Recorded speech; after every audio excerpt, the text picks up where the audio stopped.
The world is changing. The seemingly unipolar world, dominated by the United States since the end of the Cold War, is giving way to a multipolar system. This transition is marked by the relative decline of American power and the concurrent rise of new centers of power, primarily in Asia. This shift has profound implications for global politics, economics, and security. Understanding these changes is crucial for navigating the complexities of the 21st century. The United States emerged from World War II as a global superpower.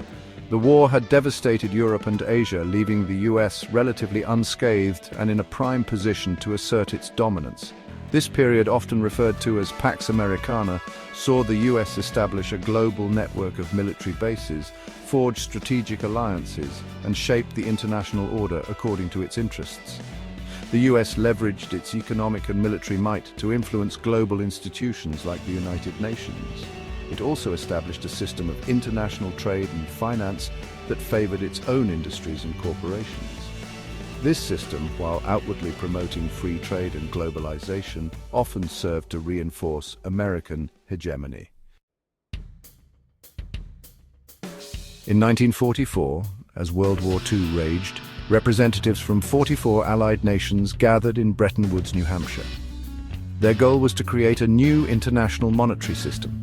This system, known as the Bretton Woods system, pegged the value of other currencies to the US dollar, which in turn was backed by gold. This effectively established the dollar as the world's reserve currency, giving the US significant economic and political leverage. The Bretton Woods system facilitated international trade and investment in the post-war era. However, it also tied the fate of the global economy to the US dollar. This gave the US an enormous advantage, allowing it to print more dollars without facing the same constraints as other nations. In 1971, President Nixon took the US off the gold standard. This decision, while seemingly technical, had far-reaching consequences. It effectively decoupled the value of the dollar from gold reserves, allowing the US to print money without the constraint of limited gold reserves. To maintain the dollar's global dominance, the US struck a deal with Saudi Arabia, the world's largest oil producer. Under this agreement, Saudi Arabia would price its oil in US dollars and invest its surplus oil revenues in US Treasury bonds.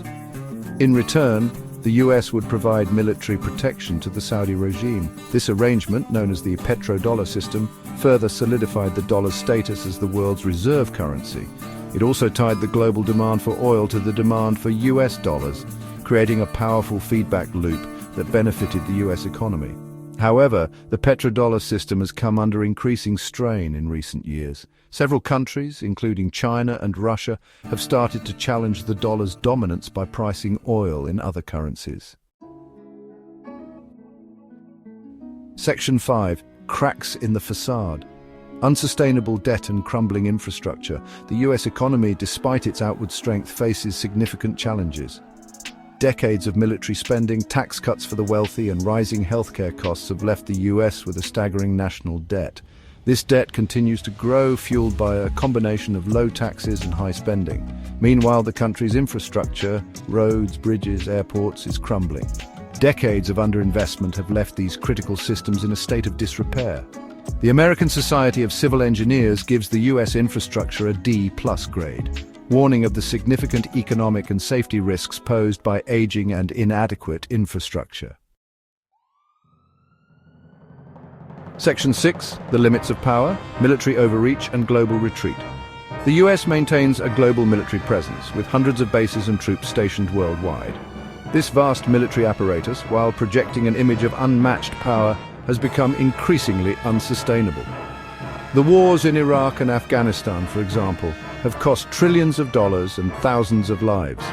These protracted conflicts have strained the US military and eroded public support for foreign interventions. As a result, the US has been gradually reducing its military footprint in some regions, signaling a potential retreat from its role as the world's policeman. Section 7.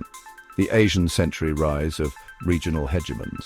While the US grapples with its own internal challenges, A new geopolitical reality is taking shape. Asia, long considered the periphery of global power, is now at the center. China, in particular, has emerged as a formidable economic and military power, challenging the US on multiple fronts.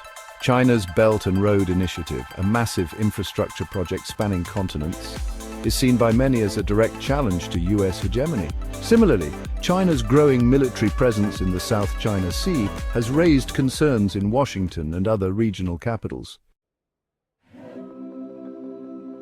Section 8. Radical Realism, a new approach to Africa. The US's foreign policy towards Africa has often been characterized by a mix of neglect, exploitation, and intervention. This approach, rooted in Cold War-era thinking, is ill-suited for the realities of the 21st century. A more constructive and mutually beneficial relationship with Africa requires a paradigm shift, a move towards radical realism in foreign policy. Radical realism recognizes Africa's agency and its potential to be a major player on the global stage. It emphasizes mutual respect, shared interests, and partnerships based on equality rather than coercion. This approach requires a fundamental reassessment of US policy towards Africa, moving away from sanctions and military interventions towards genuine partnership and collaboration. Section 9. Beyond Pessimism, Navigating the Multipolar World.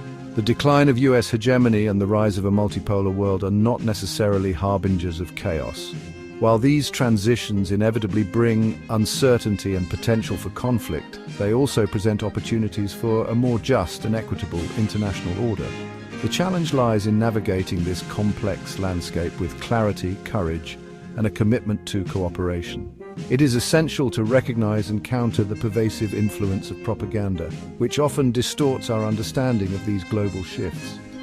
Critical thinking, informed debate, and a willingness to challenge established narratives are crucial for shaping a future where power is more evenly distributed and where dialogue and diplomacy take precedence over coercion and conflict.